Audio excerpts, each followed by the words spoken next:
अस्सलाम वालेकुम dear students, अगर आप लोगों को आवाज क्लियर आ रही है और डिस्प्ले क्लियर है तो प्लीज एक बार हैंड रेज कर दीजिए।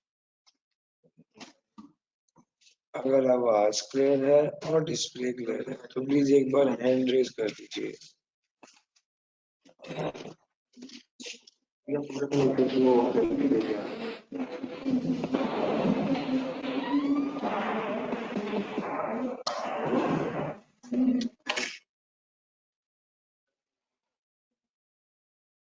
सर जी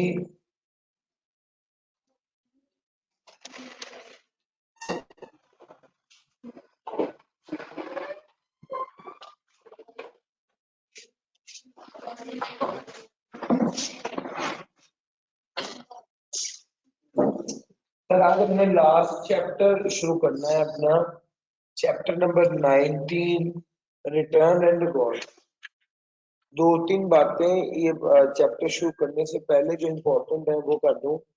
सबसे पहले रिवीजन के हवाले से बात की गई। एक तो ये बता दूं ये चैप्टर जो हम कर रहे हैं अभी इंशाल्लाह तो ये हमारा कंप्लीट हो जाएगा और बाय ट्यूसडे और इंशाल्लाह वेडनेसडे वाले दिन आपका सेल्स टैक्स का टेस्ट होगा। एक टेस्ट आपका सेल्स टैक्स का पहले हम दे चुके हैं और ये दूसरा टेस्ट होगा सेल्स टैक्स जी। चैप्टर जो मेन उसमें एरिया थ्योरेटिकली है वो तो रजिस्ट्रेशन वाला एरिया और कुछ ये वाले पार्ट ठीक हो गया। अच्छा सेल्स टैक्स आपको 4 दिन पहले बता रहा हूँ, आज सैटरडे संडे मंडे ट्यूसडे ठीक है, वेडनेसडे को टेस्ट होगा। आपके पास अच्छा रीजनेबल टाइम है कि आप उसके हवाले से तैयारी करें।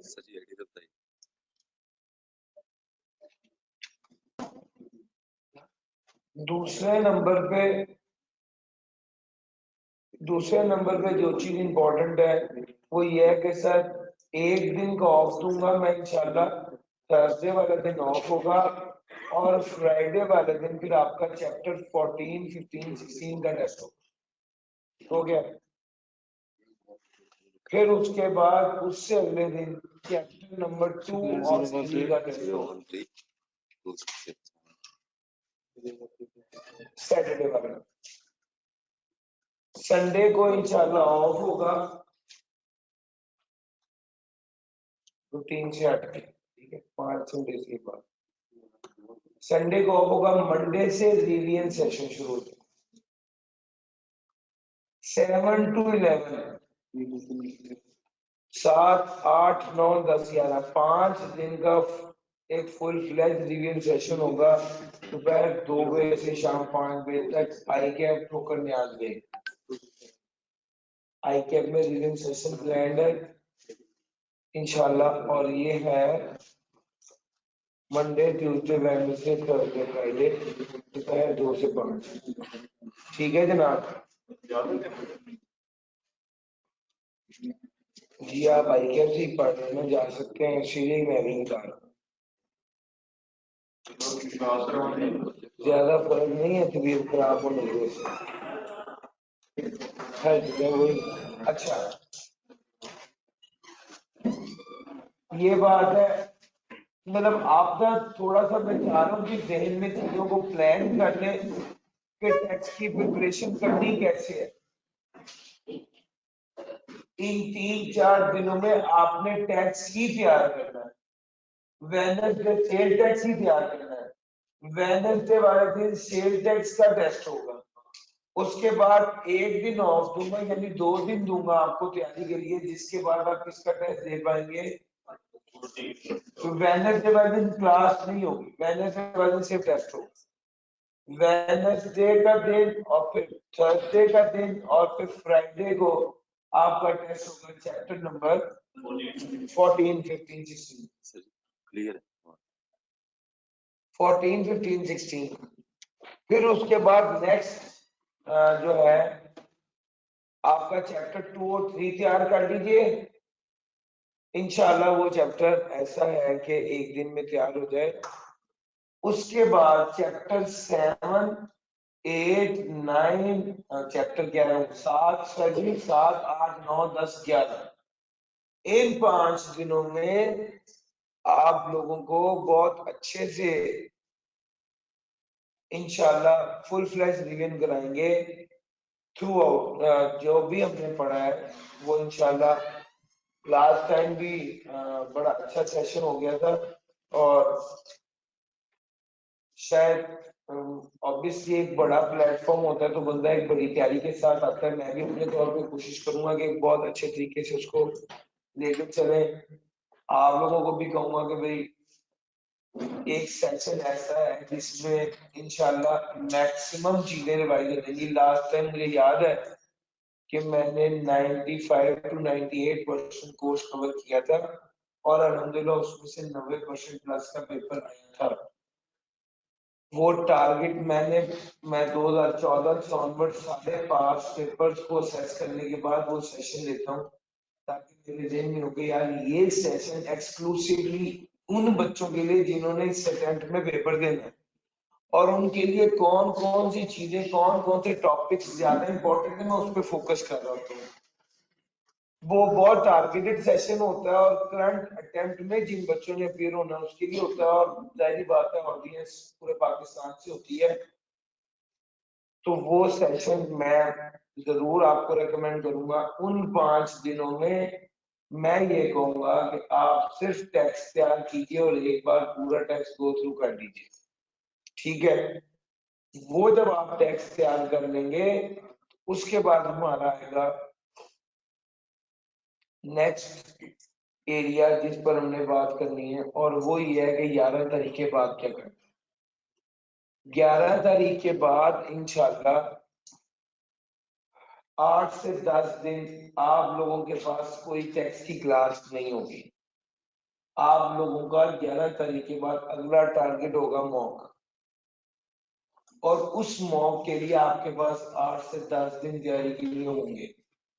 आपने हर रोज 3 से 4 घंटे जेन में रखना कि ये टैक्स को देने हैं और उसमें टैक्स आहिस्ता आहिस्ता टैक्स के 8 हिस्से 10 हिस्से करके इवन वो जो 10 हिस्से मैं आपको कराऊंगा ना, मैं असल में करता ये जब रिवीजन सेशन होता है तो मैं 3 घंटे की क्लास को 1.5 घंटे के 2 चंक्स में ब्रेक करता हूँ और टैक्स को 10 हिस्सों में तकसीम करके उसको तैयार, वही 10 हिस्से फिर आपने इंडिविजुअली एक एक करके उन 10 दिनों में तैयार कर लें।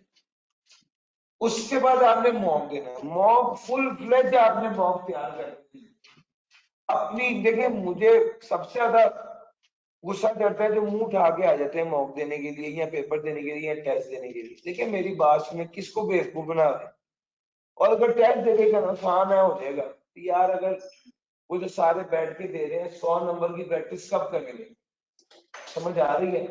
100 नंबर की प्रैक्टिस कीजिए और अच्छे से मॉक दीजिए।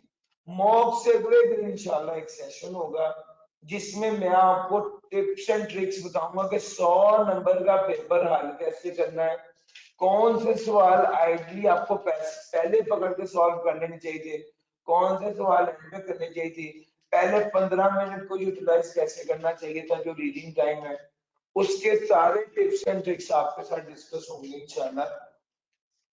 और वो अपनी जगह पे बहुत इंपॉर्टेंट होता है। वो एक मैं समझता हूँ आखिरी सेशन होता है जिसमें मैं आपको एक चीज बताऊं, एक वो बच्चा जिसको 65 मार्क्स का पेपर आता है और वो पास हो जाता है और एक वो बच्चा जिसको 80 मार्क्स का पेपर आता है और वो फेल हो जाता है।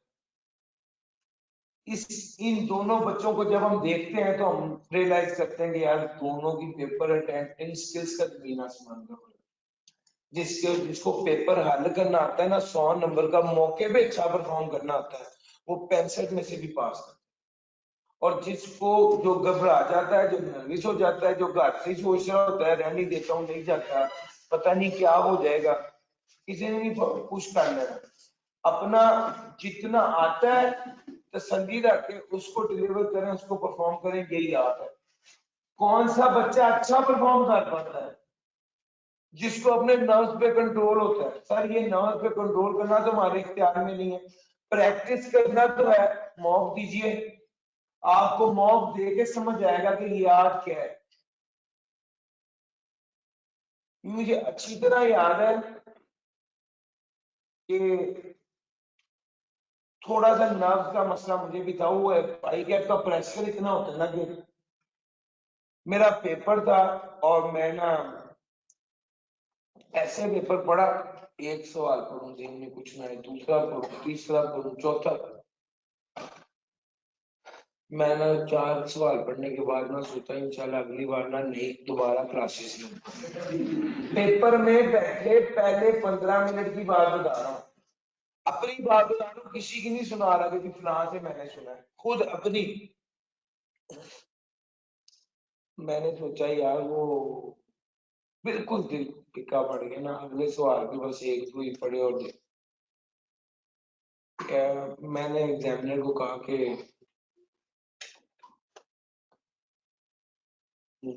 सर बस मैंने कर लिया पेपर जो मैंने करना था, मैं लीव कर रहा हूँ। सर आप 1.5 घंटे से पहले लीव नहीं कर सकते ना। मैं अब क्या करूँ, अब फंस गया। मैंने ना उल्टा पेपर करना शुरू किया, यानी आखिरी सवाल पढ़ा उसको किया। आप बिलीव करें मैं उल्टा पेपर करने लगा, मैं पेपर करता जा रहा था, दिमाग में चीजें आती जा रही थी। मैंने 11वां सवाल, 10वां सवाल, 9वां सवाल, 8वां, वो करता जा रहा था, सवाल होते जा रहे थे। मैं एक टाइम आया तकरीबन पौने घंटे बाद, क्या है रियलाइज कि यार मुझे ये पेपर में हो, मैं तो उठ के जा रहा था, मैं कितनी बड़ी गलती कर रहा था। और मैंने वो पेपर करता रहा।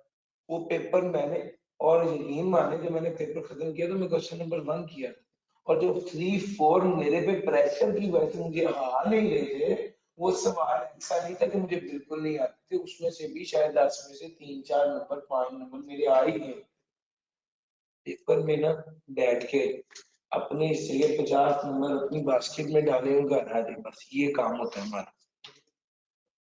ना पेपर को एनालाइज करना होता है, ना ये सोचना होता है कि पास पेपर की तरह का ही है। यार तुझे अन्य सियाने क्यों मान रहे हो, अपने काम में खुद ताजा काम हम अटेम्प्ट करना है। आपका काम पेपर को एनालाइज करके कमेंट करना तो नहीं है। कुछ लोगों को ना अजीब सी प्रॉब्लम होती है, वो ना पेपर में बैठे हुए और पेपर के बाद जो कमेंट दे रहे होते हैं, पेपर के बारे में बात कर रहे होते हैं, वो उनकी करनी बनती नहीं। जब जब आप में से कोई बच्चा जिसके भी शादी नहीं हुई, वो एकदम के 3 4 बच्चों को हैंडल करना कितना मुश्किल है, क्या आता है उसको कितना आता है। ये जो आपका काम है वो करो ना यार, समझ आ रही है। तो ये चीज आपकी सोचनी बनती नहीं है। आप जिस स्टेज पे है उस पे तो कदम जमाए, उस पे तो खड़े होंगे यार, ये काम है, ये काम करना है मैंने अच्छे से। आपका काम है स्टूडेंट पेपर को ऐसे देखना कि यार मुझे कौन सा आता है, मैंने कैसे आता है। पेपर को ऐसे नहीं देखना कि अच्छा ये सवाल फिलहाल 2017 के टाइम में आया हुआ तो उसी तरह का आ गई, यार उस टाइम पे छोड़ दो, घर आ जाओ, जो मर्जी तबसरे करते रहना। लेकिन ना जैसे मैंने आपको बताया था कि यार आपने ये पूरा टेस्ट समझने की नीयत से पढ़ना है, इंटरप्रेट करने की नीयत से पढ़ना है, इस टेक्स्ट के कानून में कीड़ा निकालने की नीयत से नहीं पढ़ना। सर ये ऐसे नहीं है, अगर इस पे 12% टैक्स लगेगा तो ठीक है, 15% नहीं लगना चाहिए। ये आपका सोचना नहीं बनता, ये गलत डायरेक्शन है जो आपके लिए, जो आपको वो 15% वाला एरिया याद नहीं होने देगी। वो आपके दिमाग में यही चलता रहेगा, ये कीड़ा दिमाग से निकलेगा नहीं कि यार इस पे रेट ज्यादा है। क्या समझ आ रही बात की। तो एज ए स्टूडेंट चीजों को लेके चले। और मैं अक्सर कहता हूँ कि मेरा दिल चाहता है जो स्टूडेंट है ना वो थोड़ा सा बेवकूफ होता है, उसको थोड़ा बेवकूफ होना चाहिए। उसको चीजें नजर आ रही होती है, लेकिन उसको अपने अपनी अपने मतलब का बेवकूफ होना चाहिए। क्या मतलब, मिसाल के तौर पर फलान टीचर फलान इंस्टीट्यूट में जा रहा है, फलान टीचर फलान कर रहा है, फलान टीचर ने ये एरिया इस तरह नहीं करा है, वो इसके बारे में सोचता है और तबसरे करता है। अच्छा मैं समझ रहा हूँ कि आपको थोड़ा सा इस मामले में बेवकूफ होना चाहिए। यार हम इस टीचर से जो मैक्सिमम सीखना है सीखे आदमी, जो बंदा अपने हिस्से का काम सीख के आगे निकल रहा है वो ठीक है, और जो बंदा इस डायरेक्शन के अलावा कुछ भी सोच रहा है, यानी मैं खुद तीसरी चौथी क्लास में बताता हूँ बच्चों को यार इसमें ये वाली फिगर आएगी, मैंने सुबह से तीसरी बार चौथी बार सवाल कराया, अब अगर बच्चा सवाल करता हुआ ये सोच रहा हो कि सर ने तो ये सवाल करा है, इसने सर का क्या आपने सर का तो रट्टा लगा हुआ है, एक बात कर रहा मेरा क्या गया इससे, मैंने तो वो लेक्चर जो पढ़ाना था वो पढ़ाया और जो लेना था वो लिया, निकल गया। जो आपने लेना था वो आप नहीं ले सके, तो आपने जो सीखना था आपके दिमाग में ये घुसा हुआ है यार सर, ये मकसद बात करने की है कि यार अपनी डायरेक्शंस को ना थोड़ा सा इसको इम्प्रूव करने की जरूरत है, ठीक करने की जरूरत है। ऐसे होता नहीं होता था तो आज से 5 साल पहले ऐसा नहीं था। आज मुझे समझ नहीं आती कि बच्चे इस तरह क्यों ज्यादा इस डायरेक्शन में सोचते हैं हर वक्त, यानी स्टडी से ज्यादा among the student, among the students. जब आप सेशन के शुरू की बात करें, आप ये बात नहीं कर रहे होंगे कि टेक्स्ट सब्जेक्ट कैसा है, आप ये बात कर रहे हैं कौन कैसा पढ़ाता है, मैंने इससे लिया है, मैंने इससे क्लास ली, मैंने उससे ली, मैंने उससे ली, हाँ उस आंटी से कभी नाम सुना, फलाना का भी सुना। आप ये बात नहीं करेंगे कि टेक्स्ट क्या होता है, इस पर में कोई बच्चा बात नहीं। हालांकि बात ये होनी चाहिए कि टेक्स्ट सब्जेक्ट कैसा है। अगर आप ये बात करें कि थ्योरेटिकल है या न्यूमेरिकल है, या ये बात करें कि न्यूमेरिकल पार्ट पेपर में कितना आता है, थ्योरेटिकल पार्ट कितना आता है, दैट मेक सेंस। लेकिन आप ये बात कहेंगे जी कराची में ये वाला टीचर मशहूर है, लाहौर में ये वाला मशहूर है, ये टीचर पढ़ा रहे हैं, इसकी इतनी फीस है, इसकी इतनी फीस है, यानी at the end of the session बच्चे को सारे टीचर्स के नाम और सारे टीचर की फी पता होती है और रिजल्ट में 35 नंबर होते हैं, की फायदा ऐने समझदार हो। और तो बेवकूफ होएगा जिसको पता ही नहीं था और कौन कौन पढ़ा रहा है, बस वो एक इदारे में था, टीचर से पढ़ा पास हो गया है, उसको तो वही बच्चा आगे कह रहा होता है यार फलान टीचर बहुत अच्छा पढ़ाते, कहते अच्छा मुझे तो नहीं पता, मैं तो उस टीचर से ही पढ़ा था, वही चीज ही पास हो गया। कौन सियाना है सर? वो वाला बेवकूफ समझदार है जो पेपर निकाल गया, और वो वाला समझदार बेवकूफ है जो एनालिसिस कर किताबों की में। मैं हैरान होता हूँ, मेरे पास एक स्टूडेंट आ गया पिछले दिनों, कहते सर मुझे आपसे ज्यादा टाइम चाहिए, मैं बहुत परेशान। मैंने सर मेरे स्टूडेंट था, मैंने उसको कहा कि आप मेरे पास 2 बजे शेरशाह कैंपस में, तो मैं शेरशाह कैंपस में मौजूद था, 2 बजे उस बच्चे को बुलाया, उससे पूछा, उसने अपने बैग से 3 किताबें निकाली, एक आईकेआर की, एक मेरी, और एक दूसरे इंस्टीट्यूशन में जो बुक वो तीनों किताबें निकाल के मेरे सामने खड़े हो गए, ये बात यहाँ पे लिखी है, आपकी किताब में नहीं लिखी, आई की किताब में नहीं लिखी, और इस बात का मुझे मतलब भी समझ नहीं आता। मैंने कहा आप किससे पढ़ रहे? सर मैं आपसे पढ़ रहा हूं। मैंने कहा यार तो जो मेरी किताब में लिखा है तो मैं उसके लिए भी जिम्मेदार हूँ, और जो आईकेएम में लिखा है मैं उसके लिए भी जिम्मेदार। जो तीसरी किताब आप रेफर करेंगे बहुत अच्छी बुक है, और इससे पढ़ के भी हजारों बच्चे पास हो चुके हैं, मेरी किताब से पढ़ के भी अल्हम्दुलिल्लाह हजारों बच्चे पास हो चुके हैं। लेकिन सवाल ये कि आपने थीसिस लिखना है कि किस टीचर की किताब लिख कर, या आपने एनालिसिस करना है, आप प्रूफ क्या करना चाहते हैं? नहीं सर मैं तैयारी कर रहा हूँ, कुछ एग्जांपल्स आपकी किताब में मुझे लगता है कम है, वो मैं फिर उस किताब से कर लेता हूँ। मैं उस किताब से एग्जांपल पढ़ा था, मैंने ये वाला टॉपिक भी पढ़ लिया, ये वाली बात इधर नहीं लिखी हुई, आईकेएम ने ये वाली बात लिखी है, ये आपकी बुक में तो है लेकिन उस किताब में नहीं है। मैं बड़ा कंफ्यूज। मैंने कहा आपको 3-4 अटेम्प्ट्स लग जाएंगे पूरी दोनों किताबों को टैली करने, ठीक है? ये जो समझदार है ना, ये समझदार है, ये बेवकूफ। सर आपको एक बात बताऊं, 2 चीजों पे आपको इत्मीनान ना हो तो आप किसे जोगे नहीं, एक जिस उस्ताद से पढ़ रहे हैं और एक जिस किताब से पढ़। मुझे जेनुअनली हर किताब में, मेरी किताब में जो गलती होती है मुझे एकदम मुझे होता है कि यार ये चीज मेरे पे जो नहीं पढ़ने वाला बच्चा मैं उससे कैसे कम्युनिकेट करूंगा। आप लोगों को तो मैं बता देता हूँ कि यार यहाँ पर ये चीज करेक्ट करना, तो जो मुझसे पढ़ नहीं रहा वो उस तक कैसे कम्युनिकेट होगा, मैं उसके बारे में सोचता हूँ। तो यार अब सवाल सिर्फ ये है कि क्या ये एनालिसिस करना आपका असल टास्क है। हम बहुत टाइम हो गए ये वाली बैच शुरू कर दी और आखिरी एक डेढ़ में कंक्लूड कर।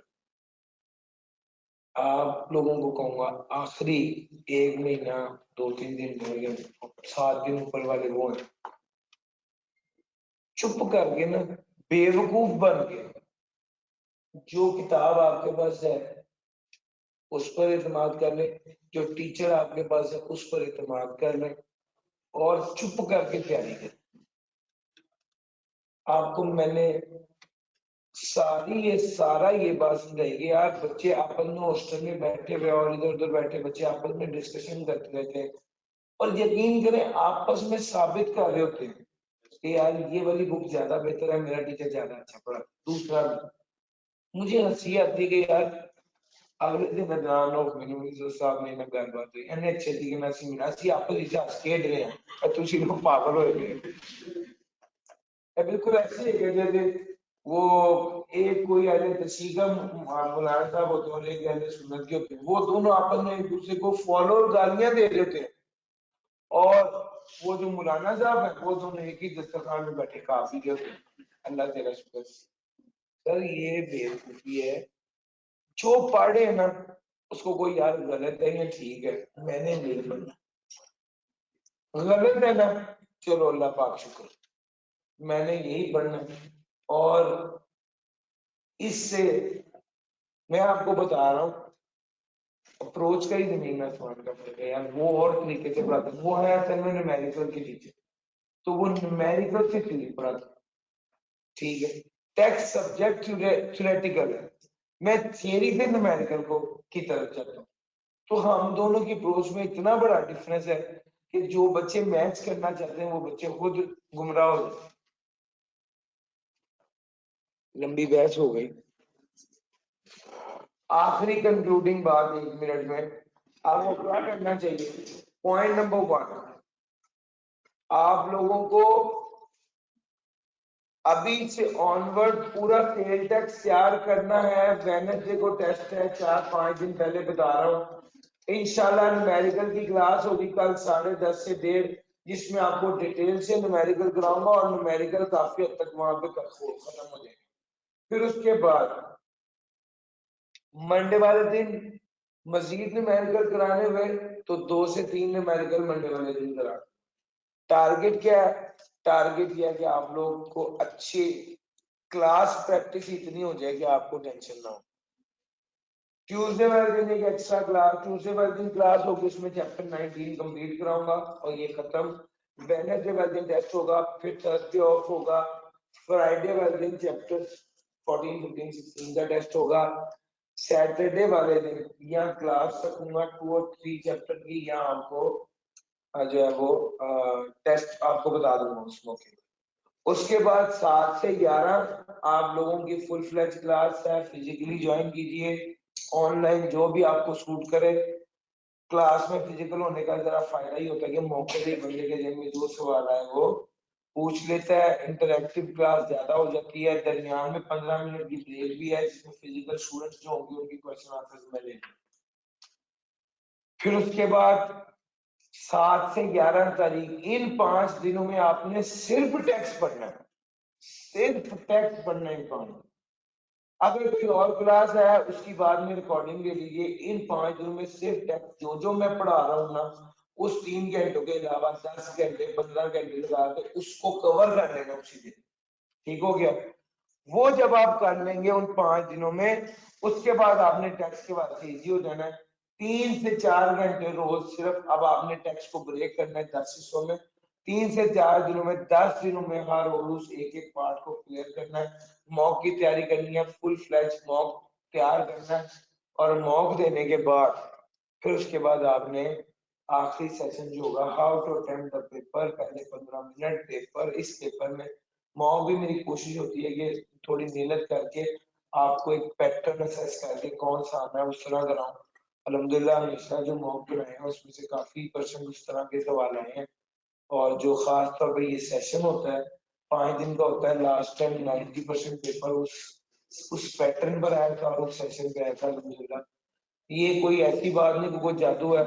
आप लोग भी कर सकते हैं। असल में हम लोगों ने जो आप लोगों के लिए पास पेपर है ना, वो हमारी नजरों से गुजरे हैं, तो हमारे लिए असेस करना कि इस पैटर्न पे चीजें चल रही हैं आप लोगों से बहुत आसान होता है।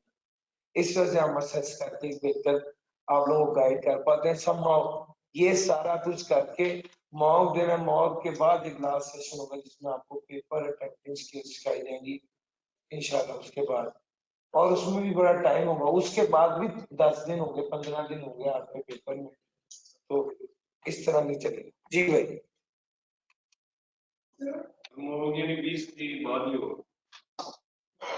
मोस्ट प्रोबेबल यही है, ये वैसे आपको बता देंगे।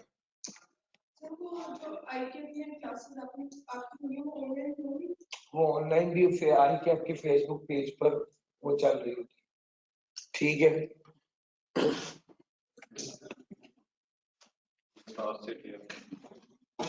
रिकॉर्ड आई कैप पर वो अवेलेबल होता है, आई कैप के फेसबुक पेज पर, असद उसका मसला नहीं है। अक्सर ने कहा है वेडनेसडे को सेल्स टैक्स के 2 चैप्टर का टेस्ट होगा, नहीं वेडनेसडे को पूरे सेल्स टैक्स का टेस्ट होगा। 4 दिन पहले बताया उसको तैयार कीजिए।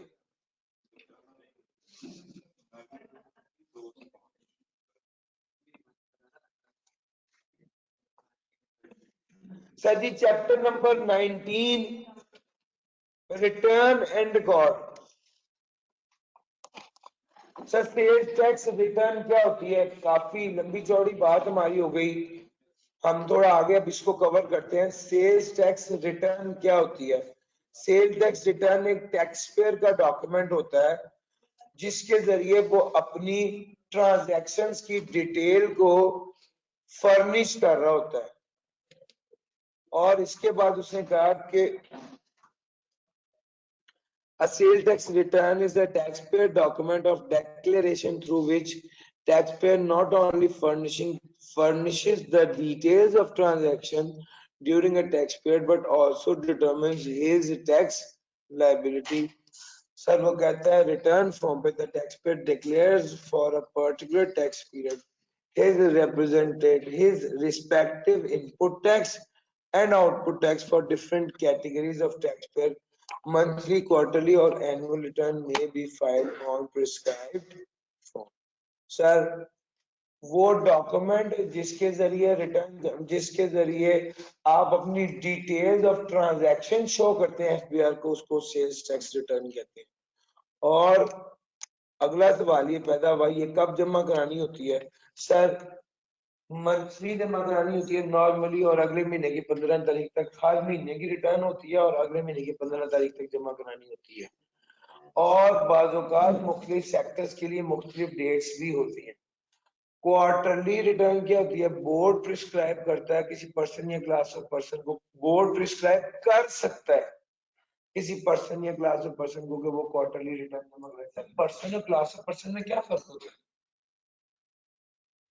सर अलाइड बैंक ये एक पर्सन है, ऑल बैंकिंग कंपनी एक क्लास ऑफ पर्सन, समझ आ रही है? ऑल टेक्सटाइल मिल्स ये क्लास ऑफ पर्सन है, अल्फा टेक्सटाइल मिल ये पर्सन है। सर बोर्ड पर्सन या क्लास ऑफ पर्सन के बारे से कह सकता है क्वार्टरली रिटर्न जमा कराए, और बोर्ड रिक्वायर कर सकता है पर्सन या क्लास ऑफ पर्सन को कि वो एनुअल रिटर्न के साथ साथ मंथली रिटर्न तो जमा कराया था और क्वार्टरली रिटर्न भी जमा करवाए। एनुअल रिटर्न किसने जमा करानी होती है? प्राइवेट और public limited company. Annual return private और पब्लिक लिमिटेड कंपनी ने जमा करानी होती है। Sir private or public limited company is required to file annual sales tax return for a financial year by 30th September. कब तक जमा करानी है? 30 सितंबर तक जमा। सर अच्छा, एक तो आपको ये बता दिया कि रिटर्न अगले महीने की 15 तारीख तक जमा करानी होती है। अगली बात समझने की है वो ये है कि रिटर्न तो अगले महीने की 15 तारीख तक जमा करानी है, लेकिन अगली बात यह है कि कुछ सेक्टर्स में मुख्तलिफ डेट्स होती है। जैसे टेक्सटाइल सेक्टर में तारीख है 18 तारीख तक जमा कराना, टेलीकॉम सेक्टर में ये डेट 21 तारीख है, यानी 18 को भी जमा करा सकते हैं टेक्सटाइल में, 21 तारीख को करा सकते हैं आप फॉर एग्जांपल टेलीकॉम में, और अगर मैन्युफैक्चर है तो 15 तारीख को जमा करानी है। अब एक बंदा मैन्युफैक्चरिंग भी कर रहा है, टेक्सटाइल का काम भी कर रहा है और टेलीकॉम में भी है, सवाल है कि उसने रिटर्न कब जमा करानी है। अगर वो मल्टीपल सेक्टर्स में इन्वॉल्व है तो रिटर्न कब जमा करानी है? भैया इसका जवाब है, अगर वो मल्टीपल सेक्टर्स में एंगेज है तो उसने रिटर्न जमा करानी है कब? सर जो मेजर एक्टिविटी है ना उसकी, उस तारीख को। In case registered person operate in different sectors for which different dates of filing of return, such person shall file a single return for all such sectors by the due date applicable to his major activities in terms of sales tax or federal excise duty. Sir, registered person operate करता है different sectors में for which the different dates of filing of return, such person shall file a single return for all such sectors by the due date applicable to his major activity in terms of sale tax or federal excise duty. Sir जो उसका major काम, sir जो उसका क्या है, major business है, major activity है, उस अगर उसका मेजर टेक्सटाइल का काम है तो फिर जनाब मिसाल के तौर पर वो 18 तारीख को रिटर्न जमा कराएगा। अगर मेजर टेलीकॉम है तो वो 21 तारीख को जमा करेगा। यानी अगर एक्टिविटीज मुख्तलिफ है और रिटर्न एक ही जमा कराता है तो कब करानी है? जो मेजर एक्टिविटी है उसकी रिटर्न जब भी होती है उस तारीख को जमा करानी। सर रिटर्न इलेक्ट्रॉनिकली फाइल हो सकती है, यस, रिटर्न इलेक्ट्रॉनिकली फाइल हो सकती है, और इलेक्ट्रॉनिकली रिटर्न फाइल होना भी ऐसे ही वैलिड होगा जैसे नॉर्मल रिटर्न फाइल होती है। अब electronically, yes, the return filed electronically on the web or on other computer readable media shall also be deemed to be a valid return.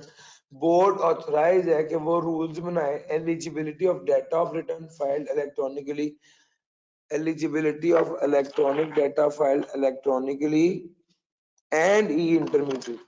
Sir E intermediate कौन होते हैं? Sir वही होते हैं जो हमने इनकम टैक्स में पढ़ा। ये वो बंदे हैं जो डाटा को डिजिटलाइज करते हैं और एफबीआर के लिए जो एक्सेप्टेबल मोड में डाटा है उसको वैसे प्रेजेंट कर देते हैं। डिजिटलाइज करते हैं डाटा को और same transmit the same electronically through under their digital signature.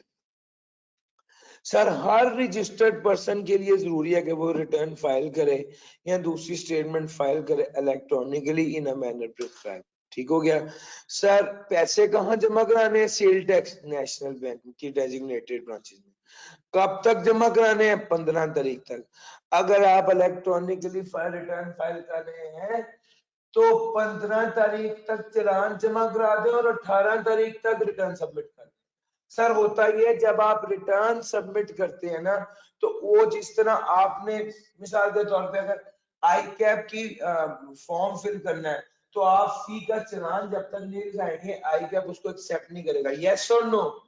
बिल्कुल इसी तरह आप जब तक सेल टैक्स रिटर्न तो जमा हो नहीं सकती जब तक आप साथ जो चालान जो जमा कराया उसकी उसको अटैच नहीं करेंगे। उसका नंबर है, वाउचर नंबर होता है या उसकी तस्वीर होती है, जो भी वो अटैच होगी तो फिर 15 तारीख तक पेमेंट कर दे, 18 तारीख तक रिटर्न जमा करा।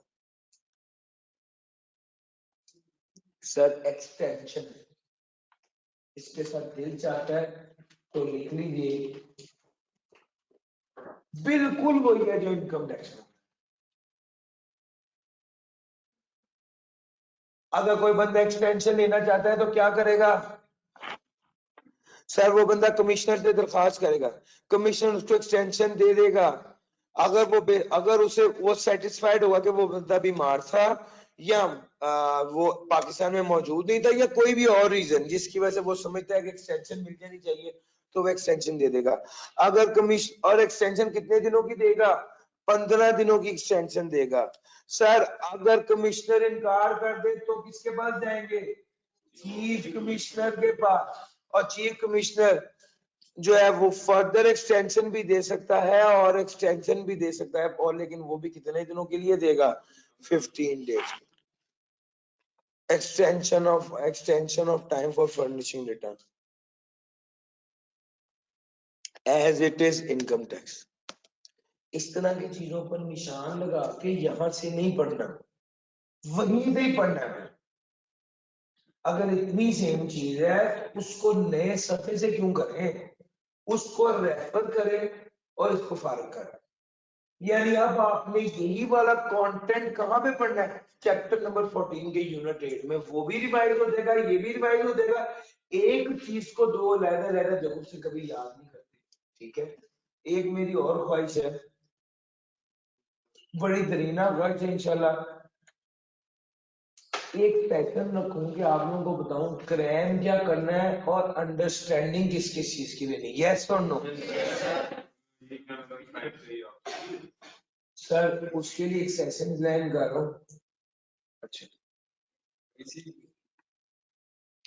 आप में से जिस स्टूडेंट को भी कोई प्रॉब्लम हो वो मुझे हमेशा व्हाट्सएप पे रब्ता कर सकता है। अगर प्रॉब्लम इतनी सीरियस है फिर उसके लिए मैं उसके अलावा भी अवेलेबल।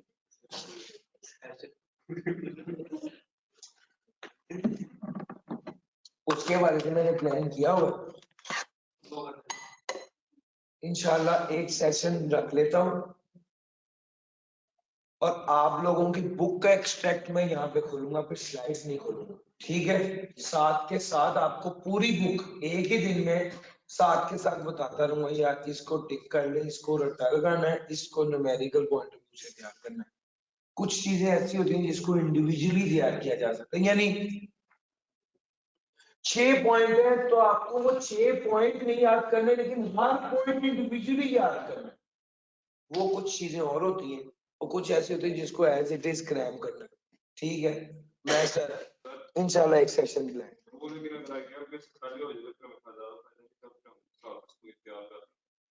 पहले का ही चाहिए, आई कैप से पहले ही होगा, मॉक से नहीं, आई कैप की क्लासेस से पहले, 7th को वहां पे उससे पहले करा। एक इतवार है दरमियान में फ्री, चलो देख लें यार। वो वाकई मेरे पास ना सबसे ज्यादा कॉमन क्यूरीज होती है कि सर याद क्या करना है और ग्राम क्या करना है, ये मतलब उसको न्यूमेरिकली किस किस चीज को समझना है, तो उसको मैं चाह रहा हूँ कि एक बार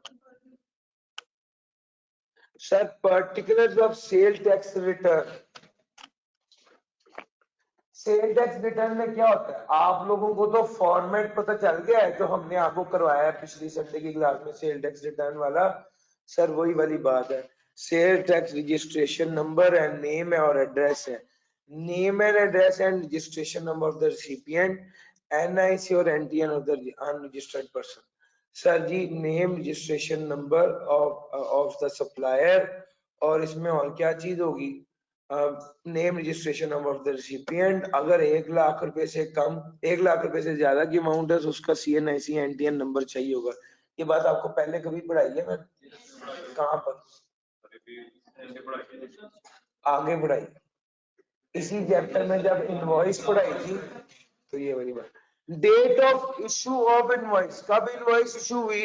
सर अगर आप टेक्सटाइल का काम करें तो काउंट, डिनायर और construction of the textile yarn, यानी वो जो यार्न जो धागा है उसमें पॉलिएस्टर कितना है, उसमें कॉटन कितनी है, उसकी कंस्ट्रक्शन क्या है, उसके बारे में डिटेल होनी चाहिए। सर टैक्स कैरेट जो कैरेट फॉरवर्ड था, इनपुट टैक्स कैरेट फॉरवर्ड जो था उसकी detail, value of supply, output tax taxable exempt और जीरो रेटेड कितना है, परचेजेस में इनपुट टैक्स टैक्सेबल एग्जेम्प्ट और जीरो रेटेड कितना है, इंपोर्ट कितना है, एरियर और रिफंडेबल। ये सारी चीजें मेरे मुताबिक आपको याद करने की जरूरत नहीं है। अगर अपने जहन में एक बार वो नक्शा लाएंगे ना न्यूमेरिकल जो कराना है उसका, ये सारी चीजें आ रही होंगी। सर आपको पता है रजिस्टर्ड पर्सन डिपॉजिट करेगा बैंक के अंदर सेल टैक्स पेबल जितना बनता हो, अगर बाद में पता चल गया कि ये सीएनआईसी जो परचेजर ने दिया था ये करेक्ट नहीं था, तो इसमें सेलर का कसूर नहीं होगा, और अगर उसने गुड फेथ में किया था। हाँ, एक सप्लाई के लिए एक से ज्यादा इनवॉइस नहीं होगी। अगर किसी बंदे का सेल टैक्स नहीं बनता तो वो नील रिटर्न फाइल कर देगा। और registered person return, sir revision of return पढ़ा था इनकम टैक्स में, सर यहाँ पर भी सेल टैक्स को भी रिवाइज किया जा सकता है। वो कहता है रजिस्टर्ड पर्सन में file a revised return to correct any commission or wrong declaration made in a return with the approval of commission within 120 days। Sir कोई बंदा रिटर्न जमा कराने के 120 दिन के अंदर अंदर उस रिटर्न को क्या कर सकता है, रिवाइज कर सकता है। The approval from the commissioner shall not be required. Commissioner से अप्रूवल की जरूरत नहीं होगी अगर वो 60 दिन के अंदर अंदर रिटर्न को रिवाइज कर, पहली बात। और दूसरे नंबर पे कमिश्नर से अप्रूवल की जरूरत नहीं होगी अगर वो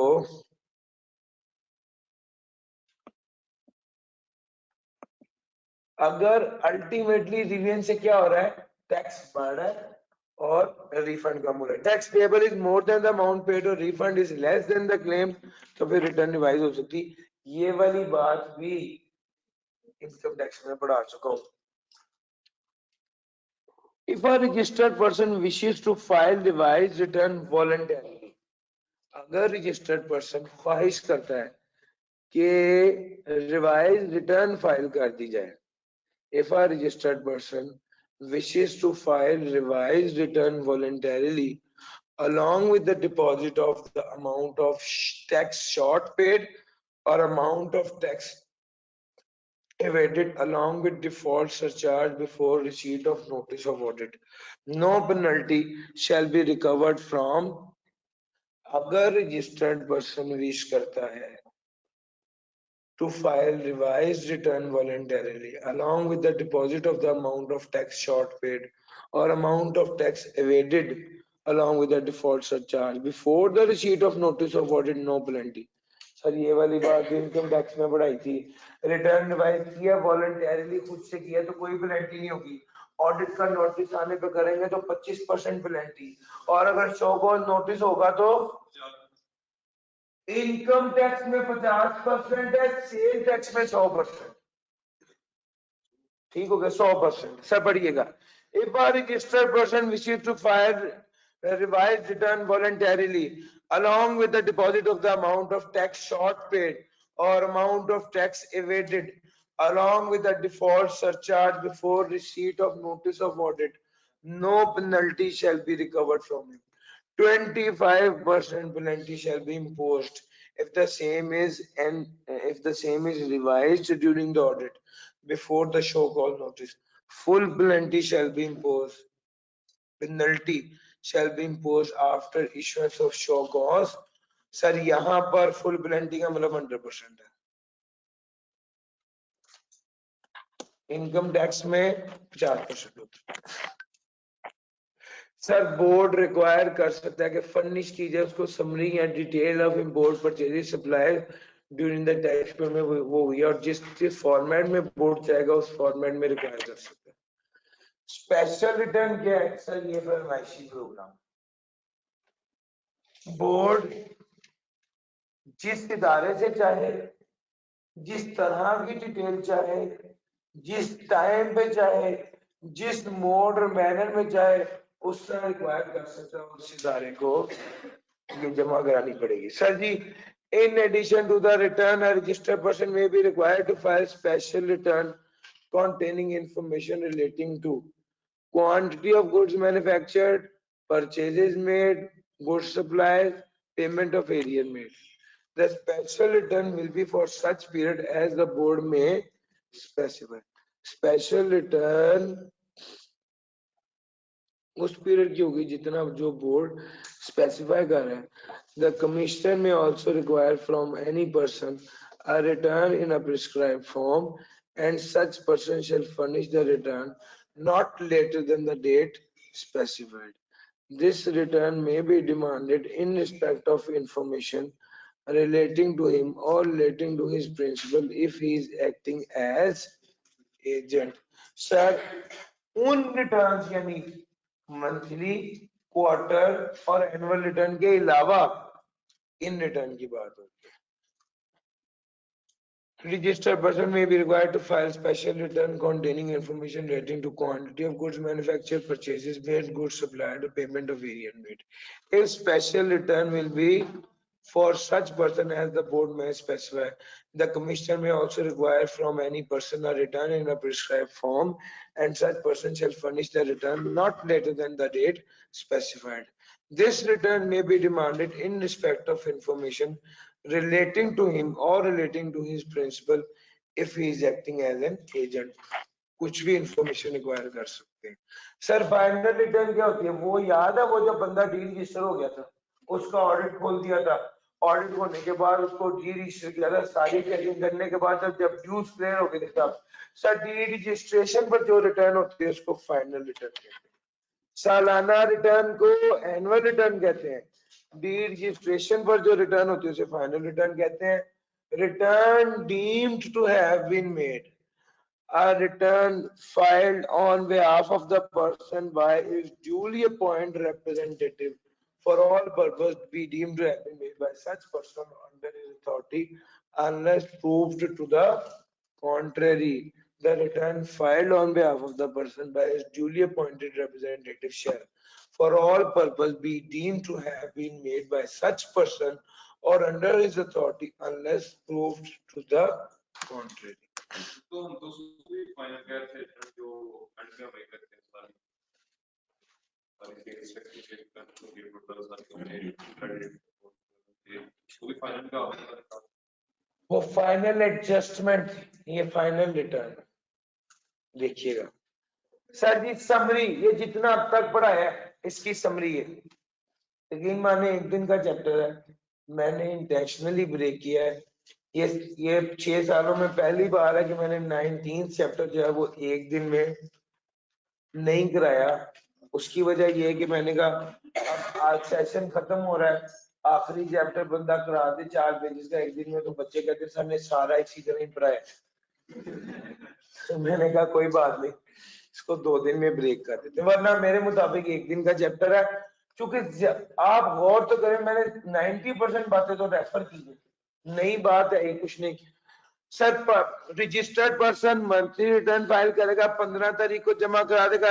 अगर इलेक्ट्रॉनिक है तो 18 तारीख तक रिटर्न जमा कराएगा और 15 तारीख तक पैसे जमा कराएगा। रजिस्टर्ड या अनरजिस्टर्ड है तो स्पेशल रिटर्न जमा कराएगा। रजिस्टर्ड या अनरजिस्टर्ड है तो स्पेशल रिटर्न जमा कराएगा on the date specified by the commissioner in its notice calling for such return. Person applied for deregister, अगर डी रजिस्टर्ड के डी रजिस्ट्रेशन की अप्लाई किया तो फाइनल रिटर्न होगी जो कमिश्नर के कहने पर। पब्लिक और प्राइवेट कंपनी है, एनुअल रिटर्न पब्लिक और प्राइवेट कंपनी, वो जो पहले हमने कार पढ़ी थी वो एनुअल एडजस्टमेंट थी। एनुअल एडजस्टमेंट और चीज है जो साल खत्म होने के 2 माह के अंदर की जाती है। ये एनुअल रिटर्न है, ये और चीज है, ये सिर्फ पब्लिक और प्राइवेट कंपनी के लिए होती है और ये 30 सितंबर तक की जाती है। रजिस्टर्ड पर्सन को क्वार्टरली रिटर्न भी जमा करानी होगी, जिसको कमिश्नर कह देगा उसको करवानी पड़ेगी सर। जी भाई नहीं, वो टायर 1 के लिए नहीं थी, वो जिसको वो स्पेसिफाई करेंगे उसके बाद। ले सर, ये यहाँ पर हमारा आज का लेक्चर खत्म होता है। आप लोगों को बस ये जो आज के लेक्चर में, अगर सच्ची बात ये है कि ये तो आप लोग इंशाल्लाह घंटे के अंदर तैयार कर लेंगे।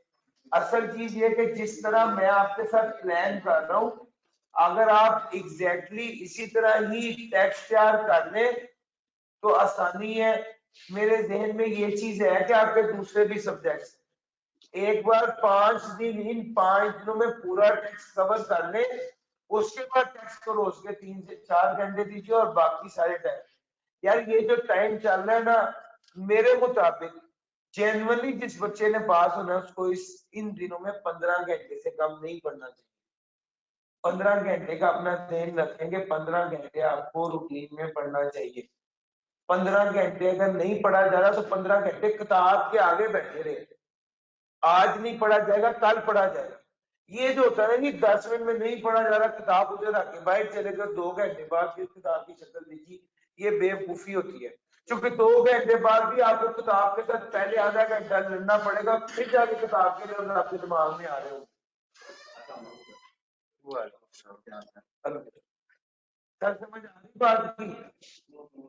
जो बात समझने की वो ये है कि यार आप जब किताब के सामने बैठते हैं तो किताब आप थोड़ा सा टाइम लगता है किताब से जो अल्फाज है वो आपके दिमाग में जाते हुए, तो उतना आपको किताब से लड़ना ही पड़ता है, उकताना नहीं चाहिए।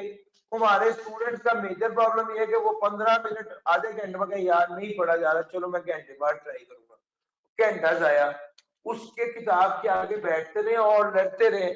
थोड़ी देर में आपको रियलाइज होगा कि चीजें सेटल हो गई हैं और आप पढ़ रहे हैं या पढ़ना शुरू हो गए। तो मैं आपको जेन्युइनली बता रहा हूँ, अगर आपसे 15 घंटे नहीं पढ़ा जा रहा तो 15 घंटे किताब के सामने बैठे रहे और 6 घंटे पढ़ा जाएगा, 8 घंटे पढ़ा जाएगा। वो जब आप इस किताब से बाहर निकलेंगे और उस स्टडी के जोन से बाहर निकलेंगे, उसके बाद उस बाहर से वापस स्टडी के जोन में आते भी आपको 2 घंटे लगेंगे और दोबारा पढ़ते हुए भी आपको आधा घंटा लगेगा। वो सारा टाइम जाएगा। सर मैं सच बता रहा हूँ, मैं लाइब्रेरी में पढ़ता रहा हूँ, मैं सुबह 9 बजे जाता था, इस टाइम पे तो खास तौर पर सुबह 9 से रात 12 यही टाइम होता था, घर वालों को पता होता था कि इतने जाना है और मैं यकीन माने इस टाइम पे पढ़ता रहा हूँ, हमेशा पढ़ता रहा हूँ।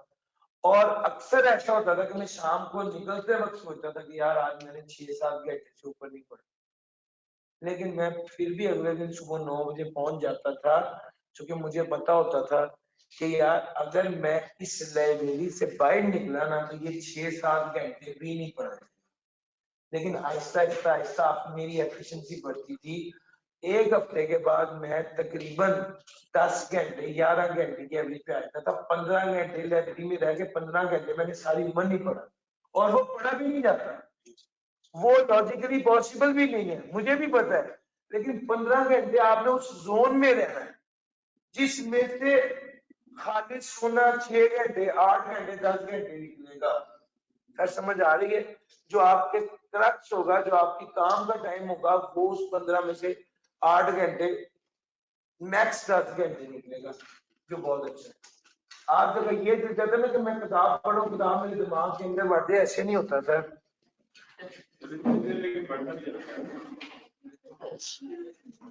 ऑनलाइन क्वेश्चन आंसर्स होंगे, लेकिन मैं प्रेफर करूंगा अगर आप फिजिकली ज्वाइन कर सकते हैं तो वो ज्यादा बेहतर होता है। मौके पे आपके सवाल और लोग भी ज्वाइन देख सकते हैं और आपको मौके पे जवाब मिल जाते हैं। ऑनलाइन के लिए बात होगा फिर बंदा ये कहता है कि आप मुझे बता दीजिएगा या व्हाट्सएप कर दीजिएगा, तो उसको हम आंसर कर दें। तो इधर आज के लिए इतना ही था। थैंक यू जी, अल्लाह हाफिज।